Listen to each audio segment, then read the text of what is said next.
This channel does not promote any violent, harmful, or illegal activities. All content provided by this channel is meant for an educational purpose only.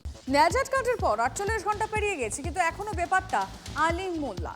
Shahjahan ঘনিষ্ঠের খোঁজে CC ক্যামেরার ফুটেজে নজর পুলিশের। আলিম সহ 8 জনের বিরুদ্ধে FIR দায়ের হয়েছে। শেখ শাহজাহানের স্ত্রীর নামে এফআইআর। খুন ও খুনের চেষ্টায় ধারায় মামলা রুজু করে তদন্ত শুরু হয়েছে। এখনো পর্যন্ত পুলিশ সূত্রে কি খবর পাওয়া যাচ্ছে, আলিম মোল্লা সম্পর্কে তিনি কোথায় গিয়েছিলেন, সিসিটিভিতে কি দেখা গেছে, আমাদের রিপোর্টার দীপঙ্করের কাছে সব ডিটেল রয়েছে, জানবো। দীপঙ্কর, এখনো পর্যন্ত আলিম মোল্লা অধরা রয়েছেন। তিনি যখন দুর্ঘটনা ঘটে, দুর্ঘটনার পর একটা বাইকে করে পালিয়ে যান, তারপর কোথায় গেছেন এখনো পর্যন্ত পুলিশ হদিশ দিতে পারেনি। ইতিমধ্যে 8 জনের নামে অভিযোগ হয়েছে, তার মধ্যে শাহজাহানের নাম রয়েছে, আলিম মোল্লার নাম রয়েছে। পুলিশ গাড়িটিকে আটক করেছে, গাড়িটিকে রাখা আছে স্থানীয় একটি পেট্রোল পাম্পের পাশে। ওই এলাকাতে কিন্তু আলাদা করে নিরাপত্তা নেই, যেখানে দুর্ঘটনা ঘটেছিল সেখানে আলাদা করে নিরাপত্তা বা পুলিশ কর্মী মোতায়েন রাখার তার কোনো ব্যবস্থা নেই। এমতো অবস্থাতে গাড়ির চালকের সাথে গাড়ির মালিককে সেটা আইডেন্টিফাই করে কিন্তু গাড়ির চালকের কাছে পৌঁছানো সহজ ছিল।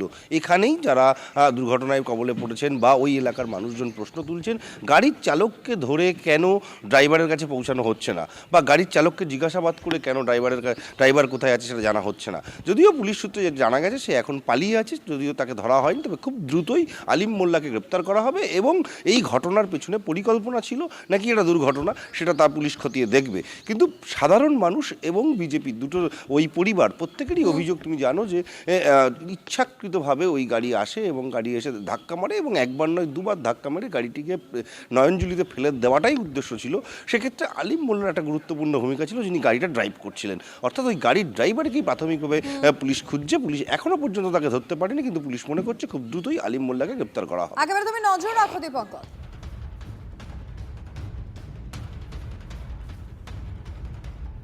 কালো রঙের জ্যাকেট পরে লরি চালাচ্ছিল আলিম মোল্লাই। দুর্ঘটনার কয়েক ঘন্টা পর মন্তব্য, বরাত জোরে বেঁচে যাওয়া একদা শাহজাহান ঘনিষ্ঠ ভোলানাথ ঘোষের।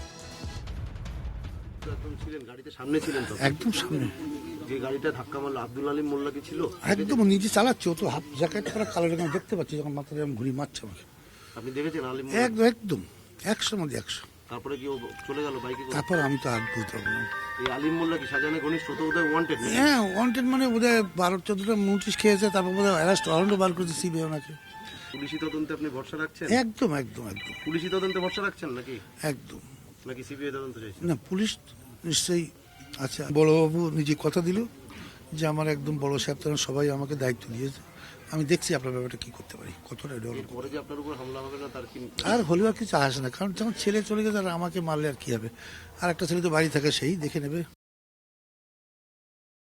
ধরবে না ভোট ব্যাংকের পলিটিক্স, ধরবে না ভোট ব্যাংকের পলিটিক্স। ধরতে কাকে যাবে? কাল রাত্রি 2টোর সময় গিয়ে অশোকনগর থেকে দরজা ভেঙে ধরে নিয়ে এসছে। আমি পরে ব্যবস্থা নিচ্ছি। 1.5 দিনের বেশি সময় অতিক্রান্ত হয়েছে, কিন্তু এখনো পর্যন্ত খোঁজ পাওয়া যাচ্ছে না লরির চালক আলিম মোল্লাই। দেখুন, ইতিমধ্যেই এই সিসিটিভি ফুটেজ যেটা আমরা আপনাদেরকে দেখাচ্ছি, সন্দেহজনক যে বাইক, যেখানে প্রত্যক্ষদর্শীরা দাবি করেছে যে এই দুর্ঘটনার পরই আলিম মোল্লাকে তারা দেখতে পান যে একটা বাইকে চেপে সে পালিয়ে যায়, আর তারপরে এই সিসিটিভি ফুটেজ সামনে আসে। আর তারপরে আমরা শুনলাম ভোলানাথ ঘোষের বক্তব্য, মানে কোথাও কি দুয়ে 4। দেখুন, এটা সম্পূর্ণ তদন্ত সাপেক্ষ একটা বিষয়, কিন্তু তৃণমূল কংগ্রেস কিভাবে দেখছে বিষয়টি জানার চেষ্টা করব। তৃণমূল এই মুহূর্তে দাঁড়িয়ে টেলিফোন লাইনে রয়েছেন জয়প্রকাশ মজুমদার। জয়প্রকাশ বাবু, আমরা ভোলানাথ ঘোষের যে বক্তব্য শোনালাম, সেখানে তিনি বলছেন যে তিনি দেখেছিলেন আলিম মোল্লা কালো রঙেরই একটা জ্যাকেট পরেছিল, যেখানে সিসিটিভিতেও দেখা যাচ্ছে কালো রঙের জ্যাকেট পরা সেই সন্দেহজনক ভিডিওটা, যেখানে সিসিটিভিতে ধরা পড়েছে, যেটা নিয়ে পালিয়ে যাচ্ছে।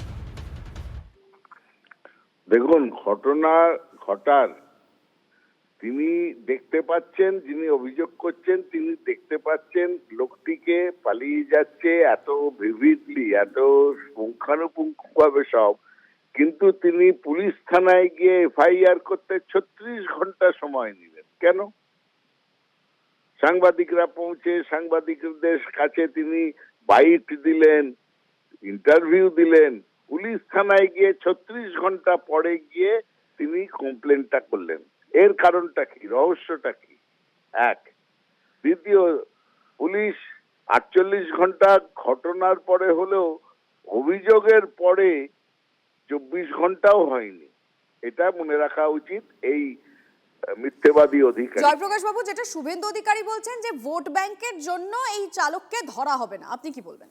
আবার না, আমি একটা কথা বলি, যে কমপ্লেন করছে ভোলা তো ছিল শাহজাহানের ডান হাত।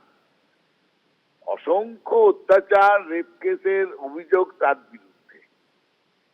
সে আজকে কিছু অভিযোগ করছে জেরা, এবং শাহজাহানের বিরুদ্ধে অভিযোগ। শাহজাহান তো জেলেই আছে।